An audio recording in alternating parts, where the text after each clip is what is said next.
पक्ष नेते अजित पवार बोलतायत, थेट जाऊया। टीव्ही लावला त्यावेळेस भाषणं मी दोघांची ऐकली, कारण पहिलं भाषण उद्धवजींचं झालं आणि त्याच्यानंतर एकनाथरावांचं झालं।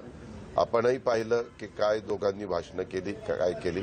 त्याच्याबद्दल आम्ही जास्त टीका टिप्पणी करण्याचं कारण नाही, कारण एकीकडे आम्ही ज्यांच्याबरोबर 2.5 वर्ष सरकारमध्ये काम केलं, ज्यांच्या मुख्यमंत्र्यांच्या नेतृत्वाखाली मी देखील त्यांच्या बरोबरीने काम केलं, अशांचं एक विचार होते। आणि एकीकडे ज्यांनी आता जूनमध्ये काही निर्णय घेतला पॉलिटिकल, आणि त्यांच्याही बरोबर त्या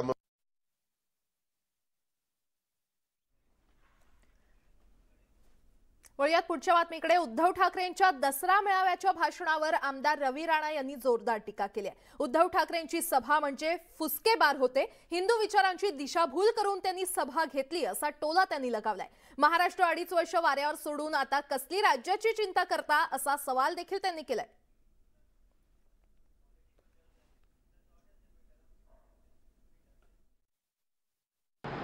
दसरा मेळावा जो आज शिवाजी पार्कला घेतलाय उद्धव ठाकरेजींनी, मला असं वाटते हा हिंदुत्वाचा देखावा करण्याची गरज का पडत आहे उद्धव ठाकरेंना, कारण पूर्णपणे त्यांनी काँग्रेस आणि NCPचे विचारधारा आपल्यामध्ये आणलेली आहे आणि त्या विचारधारेमुळेच त्यांना कुठेतरी बाळासाहेबांच्या विचाराचा विसर पडल्यामुळं इतका मोठा बाळासाहेबांच्या शिवसैनिकांनी त्यांना झटका दिला।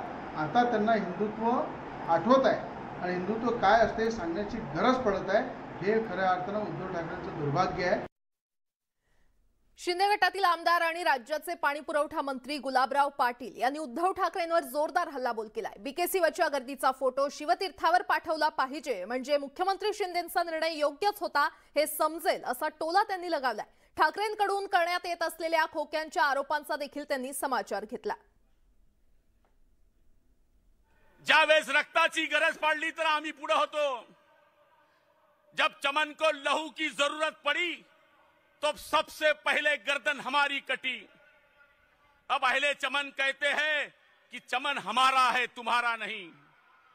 बात होती गुलों तक तो सह लेते हम, पर अब तो ये कहते हैं कि कांटों पर भी हक तुम्हारा नहीं। आज या लोकांना माझं सांगणं आहे की वंदनीय शिवसेना प्रमुखांचे विचार घेऊन एकनाथ शिंदे साहेबांनी जो उठाव केलाय त्या उठावाला आम्ही साथ दिलेली आहे। अरे कापल्या जरी आमच्या किती नसा तरी उधळून होईल भगद्या रक्ताची, फाडली जरी आमची छाती तरी दिसेल मूर्ती बाळासाहेबांची। आम्हाला सांगतात की या लोकांना 50 खोके दिले, बंगालमध्ये रेड पडली, 50 खोके न्यायला एक टेम्पो लागला।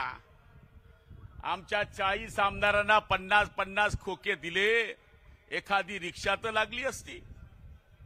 खोक्यांचं नशीब कोणाकडे हे आम्हाला माहित आहे। शिवसेनेचं वय 35 आहे। उद्धव साहेब ठाकरे माझ्यावर बोलतात, मी मान्य करून घेईल, पण 32 वर्षाचं त्यांचं पोट्ट ते आमच्यावर बोलतं। माझं वय 35, त्यांचं वय 32। जेव्हा मी शिवसेनेचं काम केलं तेव्हा हा भाऊ जन्मालाही आला नव्हता। उद्धव ठाकरे हे बाळासाहेबांच्या